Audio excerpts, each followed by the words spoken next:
Hello and welcome to the Big Happy Life podcast. I'm Natalie Britt and I'm a coach, trainer and hypnotherapist.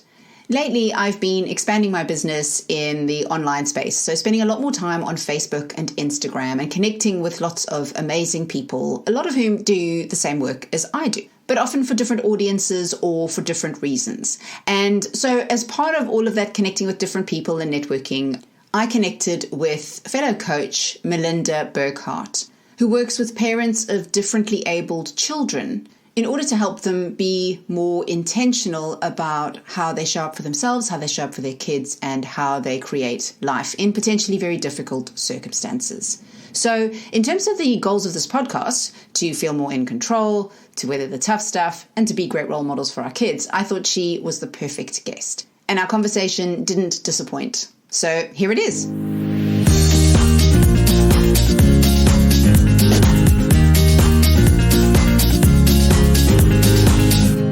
So the reason that I wanted to chat to you is because I saw your post about helping mums who have differently abled children, yes. And kind of helping them with stress and overwhelm and managing life, really. It's really challenging. And so I guess the first question I really want to ask is why that? What got you into that line of work? So I have been in healthcare for a number of years, for almost over 25, almost 30 years. So I myself had a very severe head injury, and I have learning differences because of that. I was thrown from a vehicle at a young age in a motor vehicle accident, have a scar, opened my mouth up to my temple.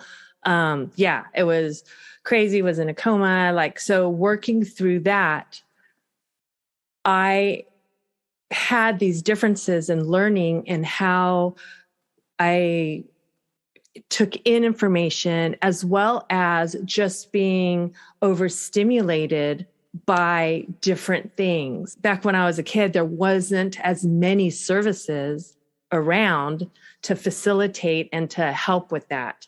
So being in healthcare now, especially over these past couple of years where it's been very challenging, I have just been using different strategies with parents from different trainings that I had been through. And I've been trained in various modalities, neurolinguistic programming, different forms of coaching on emotional intelligence and mindfulness. And so I was naturally bringing those into my work with parents just because of the need. So I've taken, it's a compilation of what's actually been working with families that I've been working with over the years. It's also a compilation of different coaching modalities that I've been trained in. Sounds great. So I look forward to hearing more about that. The thing I want to ask you just before we get to that, though, is with the families that you work with, what are some of the things you find are behind the overwhelm? Because what I find is that sometimes people will say, well, it's because there's not enough time, or because my child is so demanding that I can barely think straight. And they'll put the emphasis on the external. But usually once we dig a little deeper, we find that there's something else underneath that causes the external to feel so overwhelming. Have you found that to be the case? And if so, what do you find that's usually underneath that, and that's the thing you end up working with? What I usually find is that we as adults, as parents, we bring in a lot of expectations that we don't even realize we have. And they may be social expectations. Johnny down the street is able to do that and my kiddo isn't. Or my nephew can do that. Or my other child can do this, but this child is having trouble. It's a compilation of that, bringing expectations into the now, right? Into what's going on now. Or that plus there may be a trigger that, that we've received possibly, when I was 5 years old, my dad said X, right? So now I'm super highly sensitive to that. but I don't even know it, right? Because it's so my normal everyday working that I don't even see it as something I'm sensitive about. So now when my kiddo does it, I end up adding on top of those expectations of Johnny down the street and my kiddo not being Johnny, also my triggers from from when I was 5, I'm bringing with me, and then I'm blowing up at my kids. Yes. And it's not their, my blow up has nothing to do with them. Yeah. It has nothing to do with them spilling the milk or them not, performing the tasks that I asked them to perform. It has everything to do with about me and my trigger from when I was a kid that I don't even know I have. Yeah. Yeah. So true. Oh my God. So true. We were at a party. My son's friend turned 7 2 weeks ago. Mm-hmm. And the party was amazing. It was a little disco. They had a DJ and he was entertaining the kids. And they were having such a good time. This guy was amazing. And he really entertained them. The kids were laughing so much and having a wonderful time. And then he finished the party with he got all the parents up and all the kids, and we all had to do the hokey cokey. But there was one kid there, because of his condition. He has a frame that he holds onto because he's not able to walk unassisted. Yes. So doing the hokey cokey wasn't something that he was able to participate in the same way as the other children. And he started crying. And it makes me emotional thinking about it. I came home and I ended up crying about it. And I found myself thinking, how would I feel as his mom? Because she was clearly... she was doing everything she needed to do so that he could take part. Like she carried him, taking him into the group and, the hokey cokey. And she's dragging him in and pulling him out and, trying to pick him up. But I could sense from her how upsetting or how frustrating something like that can be, that it's not as straightforward. Like nobody else would even think about it. It wouldn't enter their heads. And it didn't enter his. And I could see the guy who'd arranged this thing realizing the situation that he had created and doing his best to include this boy.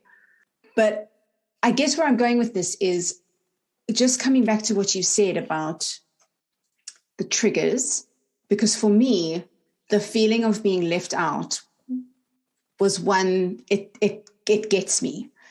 And to see the hurt on that boy's face and to see how frustrated he was at being left out and not being able to participate, just the same as everybody else, was devastating for him. And it was gut-wrenching for me, and I don't even know him.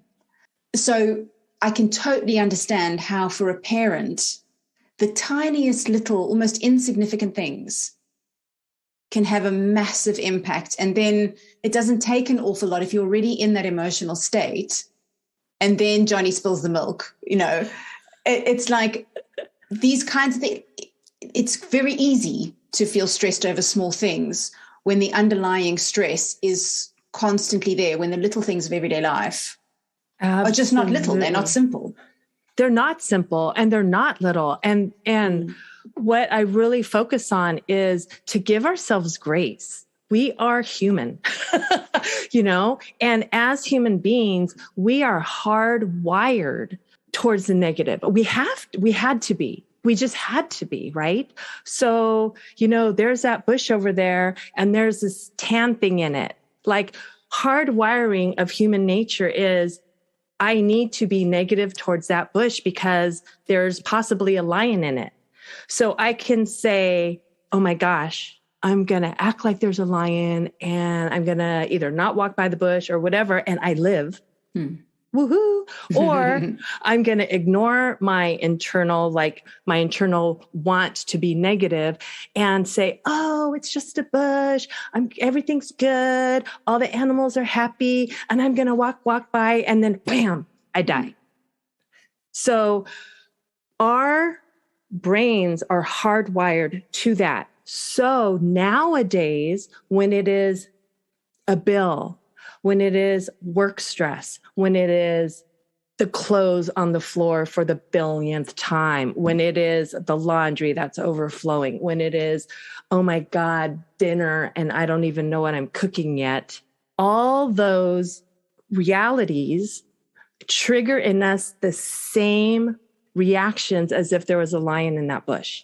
Our brains don't know any different. So our cortisol levels are going up. Our fight or flight reaction is being triggered. And we don't realize that typically because it isn't a tiger. It isn't some, person with the knife chasing us down the street. It is just work. Mm-hmm. It is just laundry. And we're so hard on ourselves. But the reality is that that's how human beings are. Mm-hmm. So really, it's like give ourselves grace. And the trick is to look at it in a different way, to reframe it. Mm-hmm. And just to not, when we learn, and it's easy to say, but in practice, obviously, it's a work in progress, right? Because we have to retrain how we respond instead of react, right? Mm-hmm. We're training our brains how we're responding to different things. And that takes a bit of time to do it consistently. But then when we get better at it, it's like riding a bike. The more you do it, the better you get. And then those reactions are not so overwhelming, because when we get there, then it's really easy to continue that downward spiral just because. But once we get there and then we're like, oh, whoa. Okay, boom, I'm going to get off this bike. I'm going to get on this path. Mm-hmm. Whew. Now I'm more centered. Now I'm more calm. From this place, I can respond the way I want to for my kiddo, or I can speak with that mom at the party, or I can maybe go over to the DJ person and say, hey, here's a song. Can we do it right after the hokey pokey for my kid? And it focuses, there's so many different things, but from that space, then we're able to think of all the different things, because when we're stressed, nobody can think straight when they're stressed. Mm. It is like, I don't know if you felt this way, but you're just like trying to stay afloat. Like sometimes I've been so stressed. It's just like, you're just like feeling like you're treading water and your mouth is barely above the surface of the water. Yeah. I found there's a psychologist, I think he's developmental psychologist. His name's Dan Siegel. Mm-hmm. I don't know if you've heard his explanation of the upstairs and the downstairs brain. Yes. I love that because when he talks about, like, my children are both adopted, and so a lot of Dan Siegel's work. I'm adopted as well. Oh, cool. So we did a lot of training in relation to becoming adoptive parents, and Dan Siegel's work features quite heavily. And so one of the things they taught us about was, imagine that you're standing downstairs and you're in the house and the alarm is sounding. So it's like but to switch off the alarm, you have to go upstairs, but there's a stair gate and you are locked downstairs. So you can't get to the alarm and it's sounding. So you first have to be able to figure out the stair gate and get upstairs. You have to reconnect the upstairs and the downstairs brain. So that primitive part of us that's going, oh my God, lion in the bush, yes. Versus the part that's going, no, it's actually just the dishes. So this is all fine. Let's calm it down. Those two bits kind of disconnect when the stress response is going. So what you were saying about not being able to think clearly is exactly that we get stuck in that primitive kind of fight-flight response. Yes. And the higher centers of the brain that we can use for creativity and problem solving and kind of working out what to do, they temporarily come offline. And only once we can calm the nervous system can we bring them back online. Yes. So what are some of the things then that you teach people to do that can help, I guess, bring us back online so that we can respond without the fight-flight? One of the things I really like to focus on is breathing, is breath. Mainly because we can take it anywhere. We don't need any special tools. We can do it in the car. We can do it in a meeting. Mm-hmm. We could do it at the doctor's office. We could do it anywhere we need to do it. And what happens when we get stressed is our breathing starts to get really shallow. So we don't take good belly breath. So if you look at a baby, or if you look at an animal, right? If they're laying down and breathing, they're using their belly. You can tell they're breathing from their belly. So that is how the body is supposed to breathe, right? Not that our bellies breathe for us, but the fact is we have a diaphragm, a muscle that's called the diaphragm under our lungs. And as it pulls down, it pushes out, the contents of our abdominal areas. And so it looks like the belly is breathing.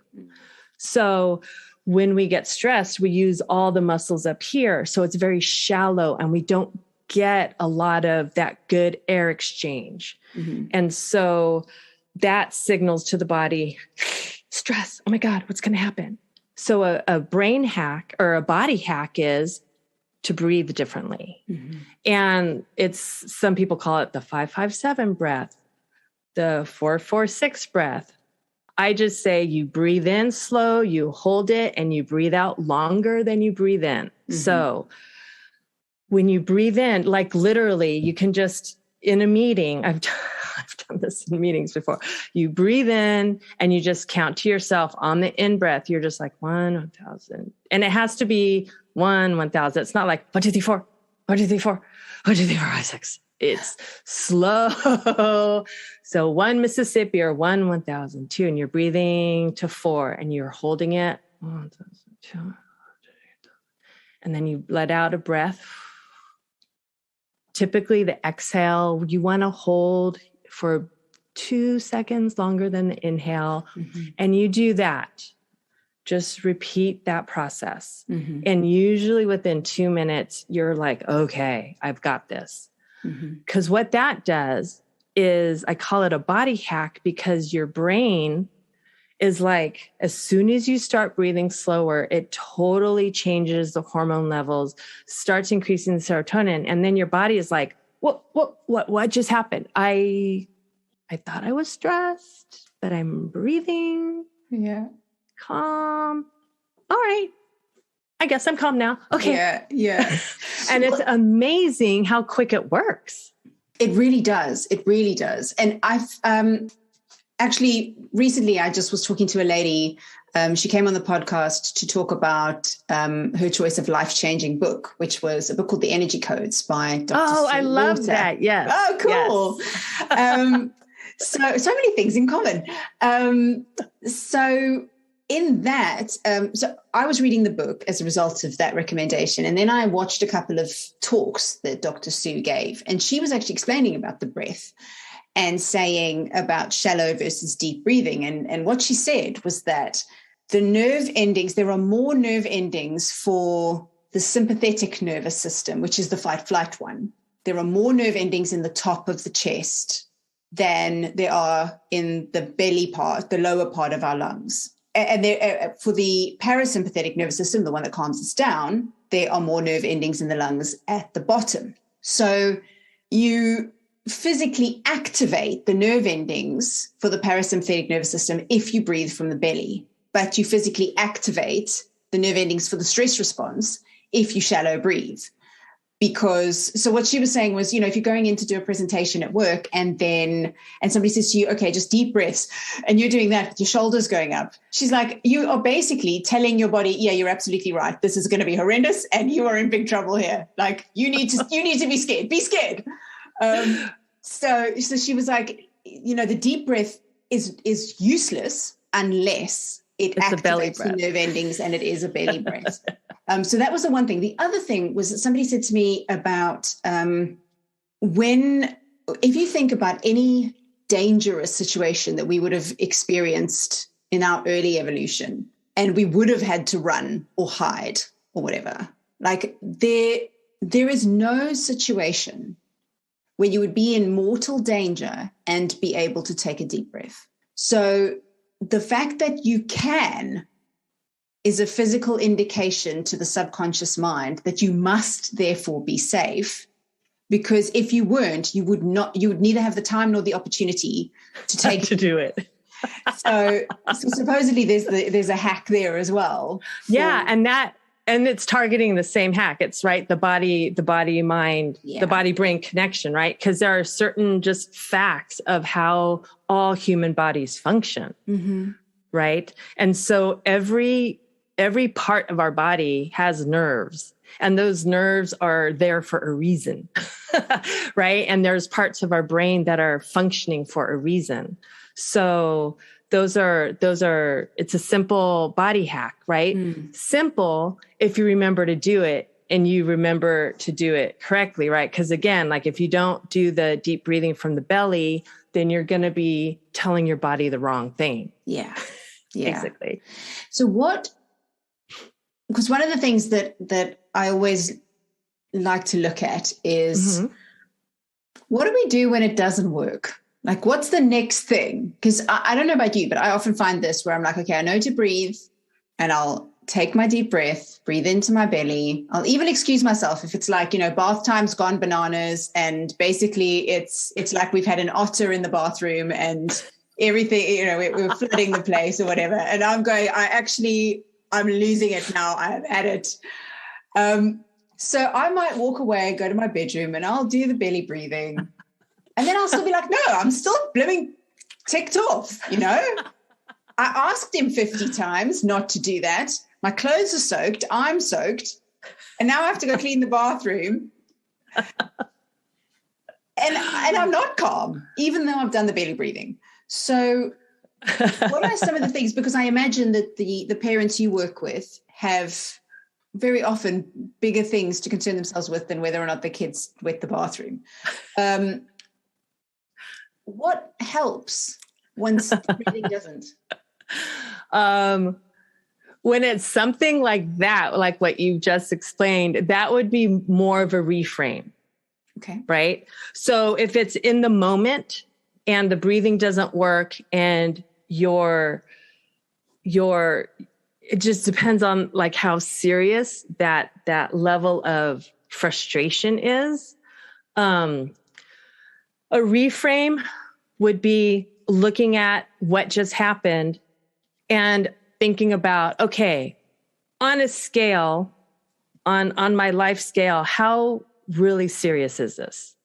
Right? Mm-hmm. So he's like an otter. He's getting everything wet, right? I can be super mad that I've told him a bazillion times and he's still drenching me, drenching everything. Or I can look at it and say, he's able to move all 4 limbs independently. He's able to take a bath and he doesn't have a breathing tube that prevents him from getting wet. There are certain things you can say to reframe it because really he's having fun in the bathtub, right? Yeah. Some kids hate bath time, and it is like kicking and screaming just to get a wet sponge on them, just to do a sponge bath because they despise the water so much. Mm. So thank God my kid loves water. Right? Really, really good point. And coming at it from so when you, we all give out vibrations. We all give out frequency. So, I want to say it's kind of like, when your spouse comes home or when your significant other comes home, and they don't have to say a word, do they, for you to know something's really wrong. Mm-hmm. They're really mad. You don't know why, but just how they don't even have to look at you. It's just how they carry their body. You just know, right? Mm. Kids are the best radar detectors on the planet Earth. I swear to God, if there is one little thing that is bugging you, they'll be able to pick it up. Mm. And then they'll be like, ooh, button, button, button, button. And that's just what kids do, right? Yeah. So if you go in there frustrated, your kid's going to feel it even, so if you go in there and switch it, it's like, really, what is going on? Mm. Is it like, I'm feeling unheard, right? That's the me thing. That's not a kid thing. Mm. Is it, what is it that's gotten me so triggered about it? Right. Yeah. So then to switch it and look at it through eyes of love. Oh, that's, and gratitude. Like, he's having fun. This is playtime for him. Thank God, right? He is willing to get wet. He is willing to allow me to bathe him if he doesn't like wash himself yet. He is able to tolerate the water. He is whatever, like all the good things you can say about it, right? To just switch your mind to that gratitude and that love. And then when you walk back in, you're not going to be putting out these vibrations of frustration and just blah, that he can feel. Now you're walking in with maybe happiness and joy. So he's immediately going to react differently to you because you're coming in with a different vibration, a different energy, right? And then you can make jokes about him being an otter and, oh, ha, ha, ha. After the otter plays, the otter needs to help clean up. And so make it a joint effort. So now it's not me. Oh, I have to clean up. It's like, no, he's a kid. Any kid that can hold a towel can clean. Yeah. Yeah. And then make it a fun game, right? The otter game was fun. Now the cleanup game. Yeah. Yeah. And that's really, it's interesting because, just the day before yesterday, actually, my husband and I had a conversation about our son, and how a few months back I was struggling. I was really frustrated trying to get my business sorted. I was working all the hours. I wasn't sleeping. And I was just not taking any of the advice that I would give clients, and getting myself into that real energy. And simultaneously, our son was incredibly challenging, like really back chatty, really rude, like properly rude. And everything was a performance, like not one single thing, not one chore or one getting dressed or brushing teeth or none of it. None of it was simple. And of course, that was exacerbating my, I cannot cope. And gradually, through various different things that I kind of re-found my way back to, and various practices, a lot of the things that you're saying, the breathing, the reframing, and the just getting underneath that, because for me, it's helplessness and being ignored. Those are the two things that take me right back to being a little kid. And so I behave like a little kid. And the patterns come from that time. So having those tools to be able to reframe and to be able to kind of recenter myself, I was responding differently in all areas of my life, not just with him. And I became a lot more intentional actually, about how I showed up in all areas. And I said, my husband and I were having a conversation a couple of days ago, and I said to him, have you noticed we haven't really had any major issues? Like he's pretty compliant. He's like, yeah. Hadn't thought about it. I don't know if it's a coincidence, but he seems, when I am calm, and talk to him about stuff. So, he's throwing the Rice Krispies on the floor, and I'm like, okay, well, you're going to need a dustpan and brush to pick all that up. It's no drama. We throw the food away, which I know could be a drama. And again, I'm grateful that that's an option for us. But the absence of the drama seems, coming from me, creates an absence of drama in him as well. Which, absolutely. Again, I imagine for the parents that you work with must be even more important, because life, I think, potentially comes with the capacity for more drama. If things that many people get to take for granted, you can't take for granted. Right.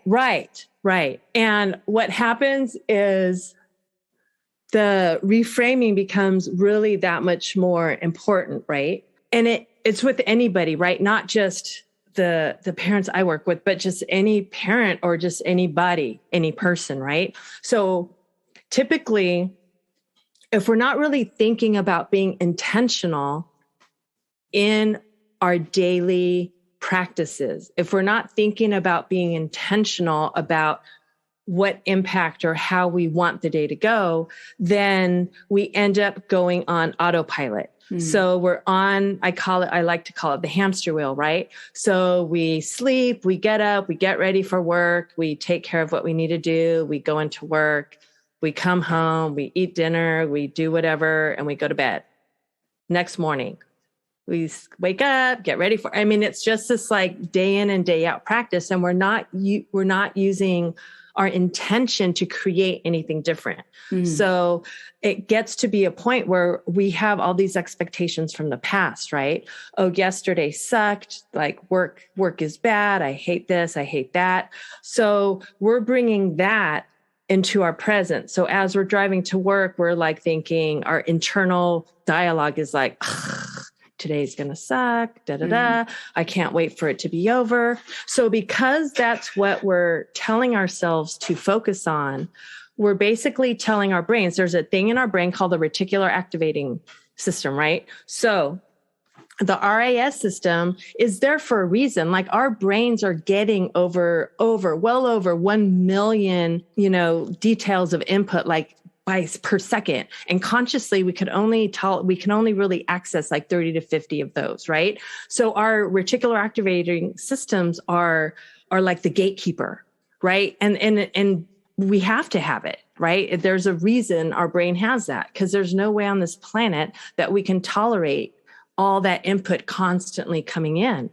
But what our brain does is it allows in what we're focusing on. So if we're focusing on how bad work is, if that is what our inner dialogue is, if we're focusing on worry, if we're focusing on frustration, then our reticular activating system is designed to find that for us. It's kind of like, when you buy a new car, let's say, and you buy the newest blue, like there's this blue gray that's really cool, you like it, and you thought before you bought that car, there was no other blue gray car like that. You're unique, and then you're driving home in your new car and you like see that color everywhere. Right? It's because you told your RAS system basically what to look for. And now that you told it what to look for, it's finding it everywhere. That happens all day, every day to us. So every time we have that negative loop in our head of something bad that happened or a frustration we've had, it could be from last year, it could be from when we were 5. As long as that frustration or that loop is in our head, that is what we're telling our brain to look for. So our brain's going to look for it and our brain's going to find it because our brain wants to make us happy. And if that's what we're focused on, whether or not we're consciously focusing on it, that's what's going to happen. So a lot of the work is getting people to realize what those internal loops are. What is the inner committee saying? Yeah. Because a lot of times, right, our inner committees are so vicious. Like we say things to ourselves in our heads that we would never say to a child or a best friend, but we will like hands down easily just rip 5, 6, 7 sentences of that to ourselves. It's like, what are we doing to ourselves? Right? I know. It's so powerful. I remember when we first adopted, I guess the best way to describe it is I experienced post-adoption depression. And I also, the best way I can say it, like, it's almost like my identity kind of crumbled. Like I couldn't call myself mom. I was being called mom. But, if I think about day one, the previous day I didn't have children. And then that day I was mom to 2 kids. And they were calling me mom. And I was like, oh my God. But the overwhelm of that and feeling so out of my depth and so lost and so useless and powerless was debilitating for me at the beginning. And gradually, I guess, I kept trying and wanting to do better. Mm-hmm. And then going to bed each night going, nope, that was another day that I have lost. I haven't connected with them and I can never get that day back. And now they're a day older. And, you know all the things about their brains are going to wire by the time they're 7. My daughter was 7 years and 2 days old when we met her.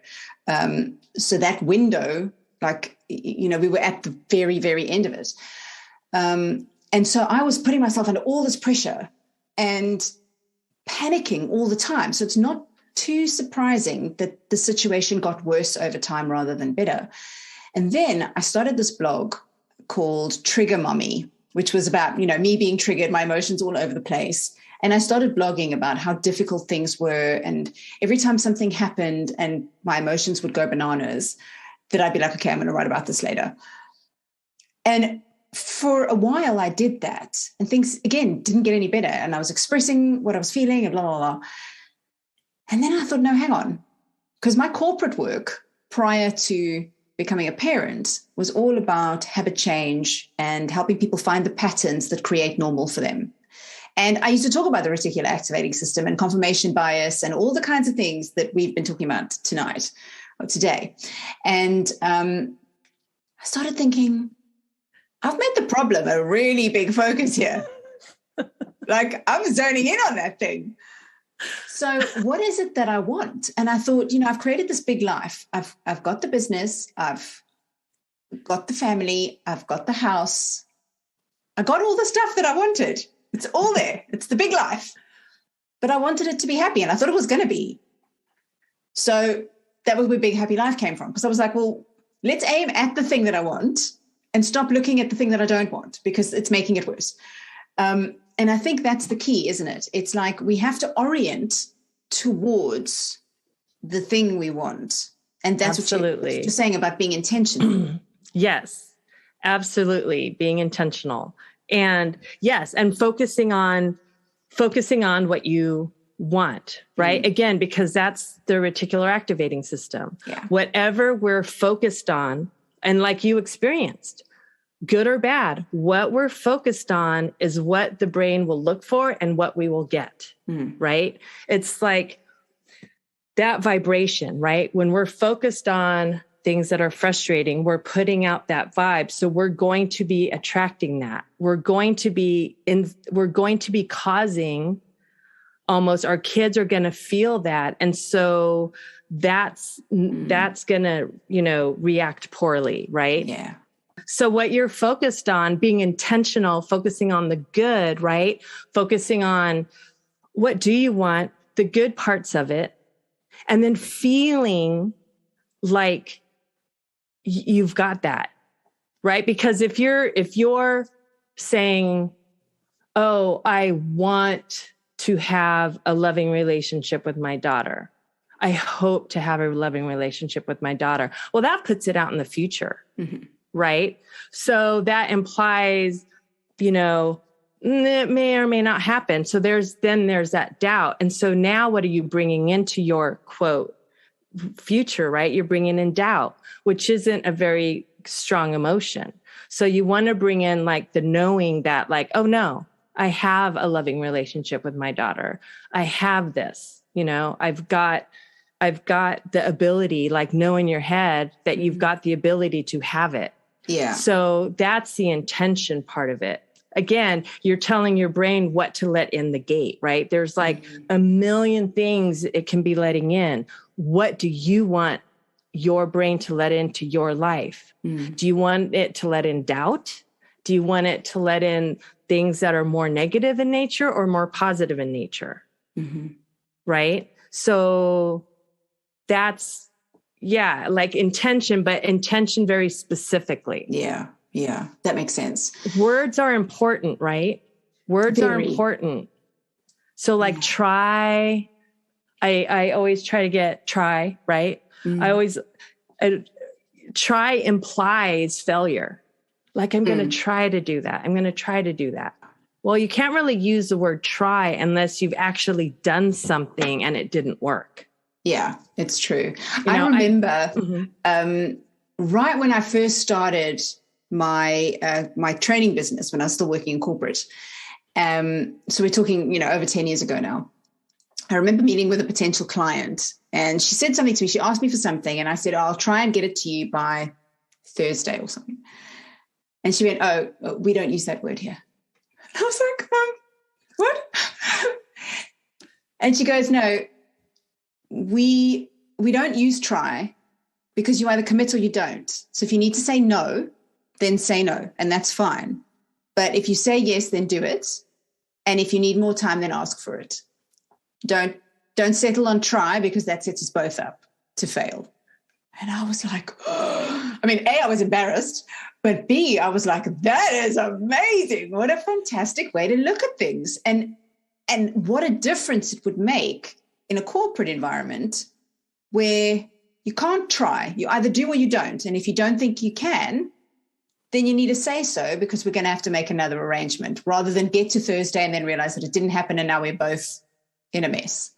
Right, right. Or even as a parent with your child. Oh, try to run as fast as your older brother. Oh, try to do this as that. Again, you're setting up those expectations, right? Yeah. And the implicit thing you're telling your child is that you don't believe they can do it. By using the word try with them, just tell them to do it. Do your best. Do your best. Yeah, rather than try your best. Yes. Because try your best is implying just the word try, inherent in that word is failure. So inability. What about do your best? Trying something new? Would that just be do something new? Yeah, do something new. Okay. So he's sitting here and he's doing his homework and he's like, I can't do it. I can't. Yeah, you can. Right. Okay. And specifically, if he's stuck, then specifically, what is it? Where are you stuck? Mm-hmm. Show me. Where are you stuck? Okay. Because it's like this big overwhelm, right? It's like, well, where is it? Where are you stuck? And then that kind of focuses them on this little piece. So now it's not this huge mountain anymore. It's just like a little path on the mountain. It's like, oh, okay. I don't know. What do you think? Guiding them to do it, because they can.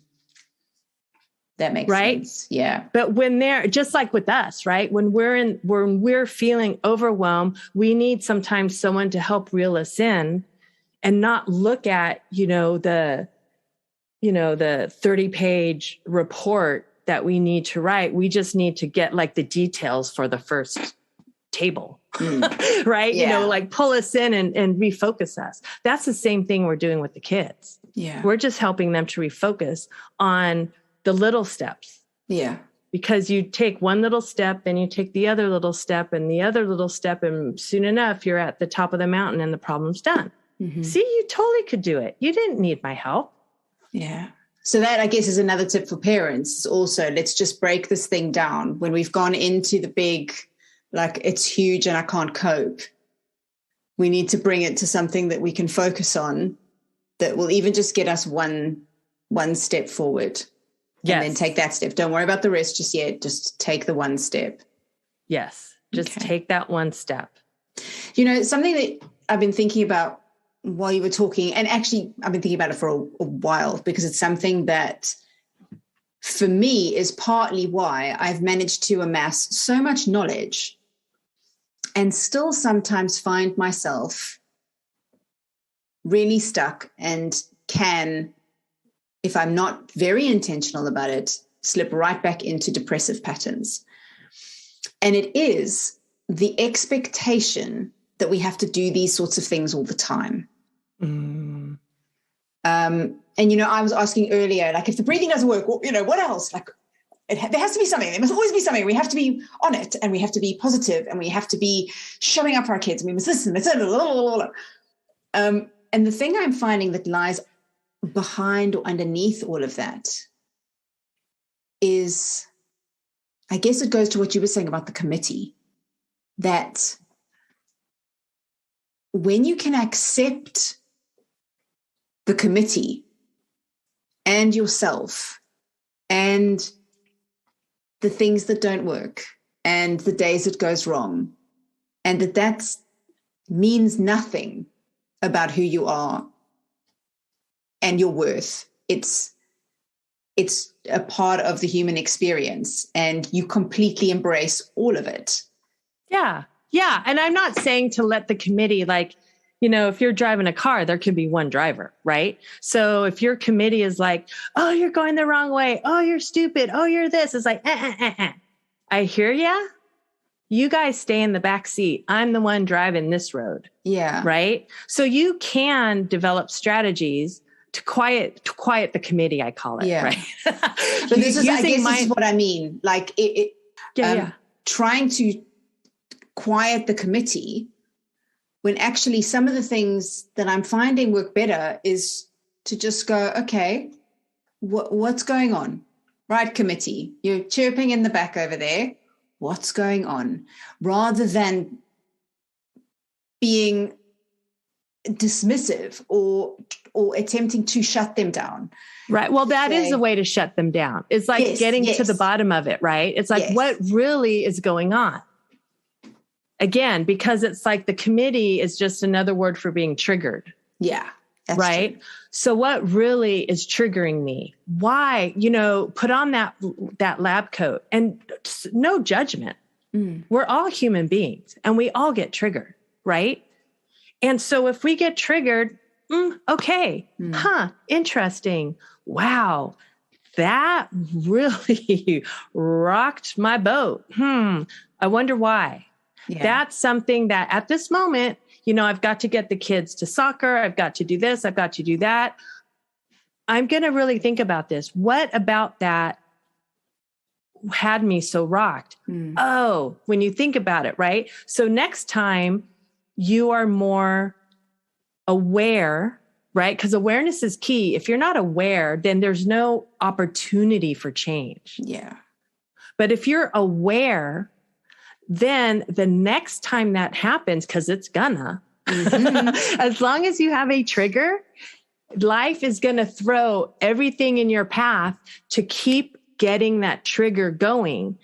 And it's just kind of, I consider I'm God's way of helping you heal, because you've healed when that happens, when that thing comes that used to trigger you, and it doesn't trigger you anymore. Yeah. It's like, okay, that's done. Yeah. Yeah. Right. And because we're human, there's always something else.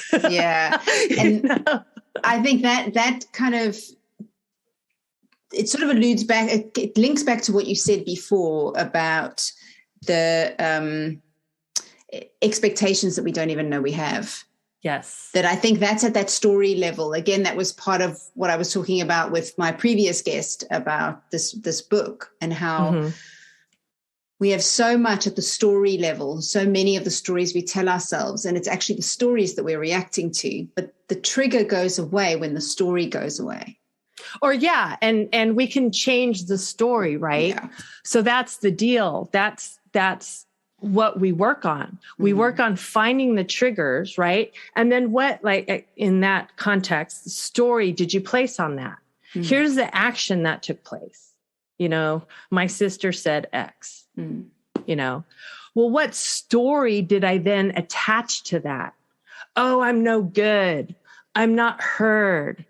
I suck. Whatever story. So now when anything happens, even remotely similar to that, boom, we're like plopped back right in that movie. Yeah. That we were at age 5, 6, 7, whenever it happened, right? So the awareness allows us to look at that thing that happened and to realize that story is not even true. Yeah. Right? That story, sometimes we find out, had nothing to do about us. That thing we overheard our dad say, that thing we overheard that adult say, had to do with their job and how frustrated they were with their job, not with us at all. But we've been spending the past 30 years thinking it was us, and we like create this whole thing around that.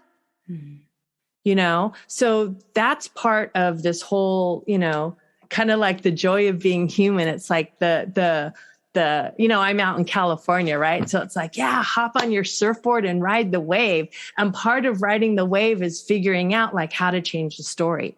Mm-hmm. Because guarantee those triggers, that story you've attached to it, are not true. Yeah. Right. And forgiving ourselves. Forgiveness is a huge piece of it because, so many people, I hate myself. I hate that it took this long to da, da, da, da, da. Mm-hmm. I hate that I'm still blah, blah, blah, blah, blah. It's like, no. Don't hate yourself. We do the best we can with the information we have, right? Mm-hmm. Everybody.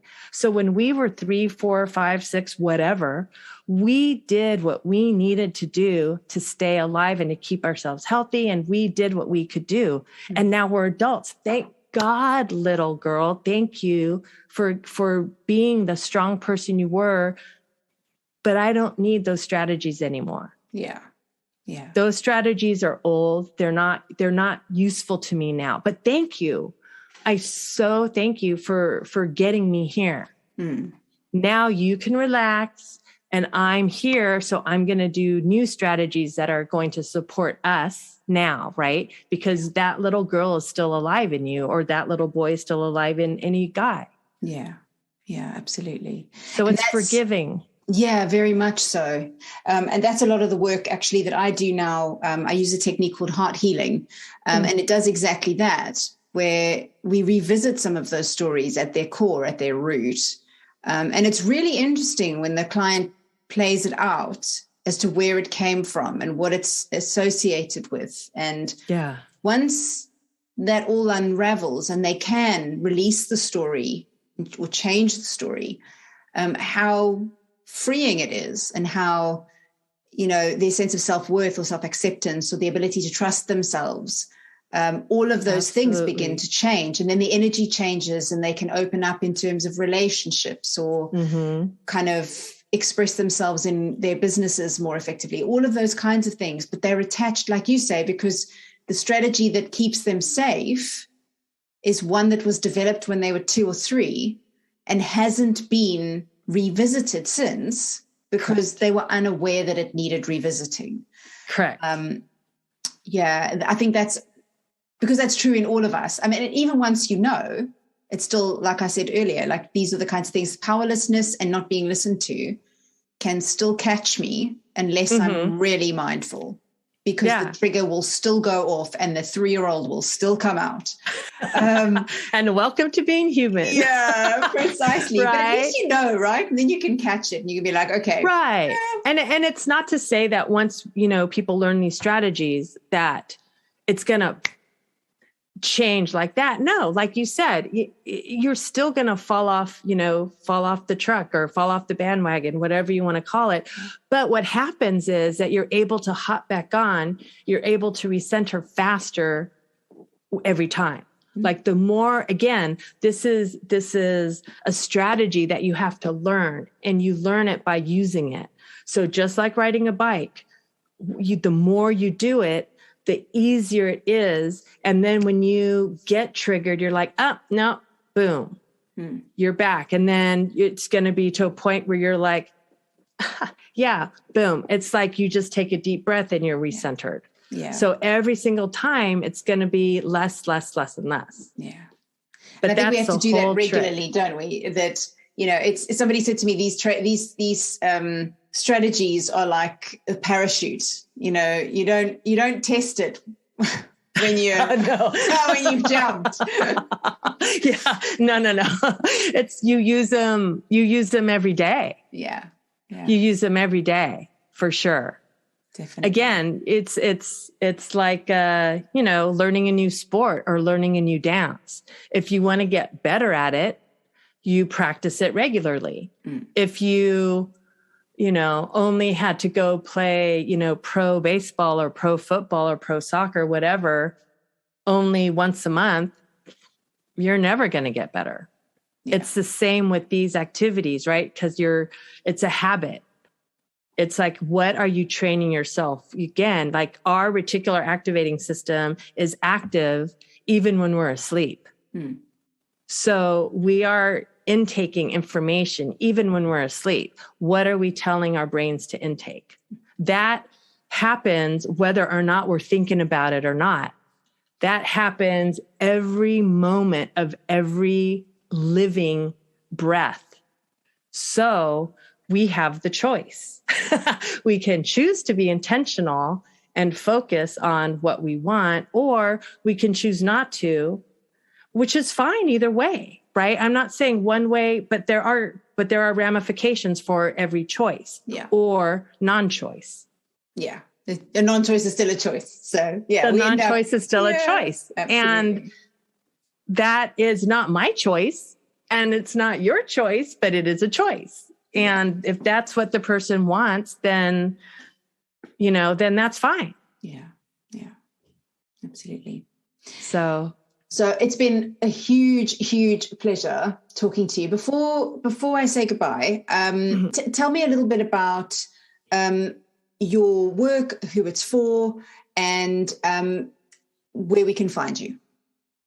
So I work with people who are ready for a change, who are looking to change, who know that there's something that's just, they want to, think differently. They feel stuck. They don't know how to get out of that.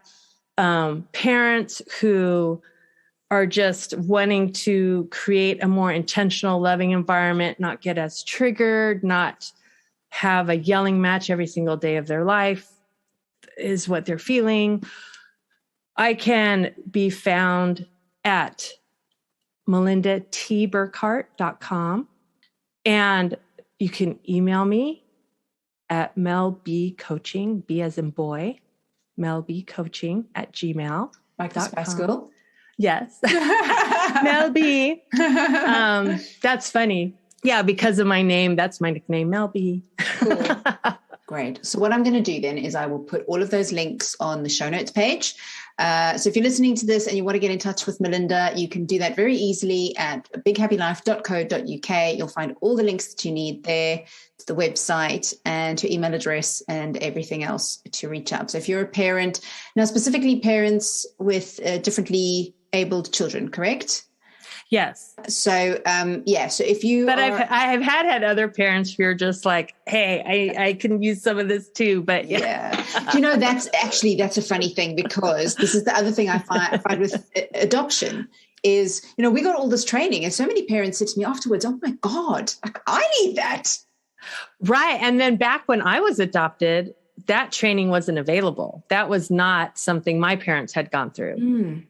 So that's another, I would love to have you back on to talk about your experience and perhaps some of the things you want to share with parents who are adopting now, or the things that, we can learn from. I have this dream that my daughter's going to work with me and that she's going to help people understand, so from her experiences, what to do or how to really connect and what to think about that parents might not know to think about from the perspective of the child. It would be great to talk to you about that next. Yeah, that'd be fun. That would be really fun. Cool. Well, thank you so much. It's been an enormous pleasure talking to you. I appreciate it. Thank you. This conversation really got me thinking about how we show up as parents, how we show up in our lives, how we show up for our kids, and what we kind of make visible or invisible by the ways we think, by the information we have access to, and by the things we do. And I think so much of what life feels like as a parent is determined by the kind of internal world we're able to cultivate, but no one really tells you that unless your route to becoming a parent is one that is alternative to birth, or unless you encounter challenges like the clients Melinda deals with, where your child might have different needs and you have to do things differently than perhaps you might have anticipated. But I think the things we've been speaking about today are really relevant for all parents, whether your route to parenting was through adoption or birth, whether your child is differently abled. I don't think those are the only situations where these kinds of tools are of benefit. I just think those kinds of situations are what causes many of us to seek out this kind of information. So yeah, if you have found this episode useful and you think even for your friends who are parents who don't have any of the same challenges or don't have any of the same considerations that they have to make as part of their parenting journey, but potentially could just have an easier time or feel a little bit more in control of what's going on by taking some of the advice that Melinda shared, then please do pass on a link to the podcast episode or possibly leave a review if you found the content really helpful. And as always, you can comment or ask questions via the show notes. You can find those on bighappylife.co.uk. For now though, thanks for listening.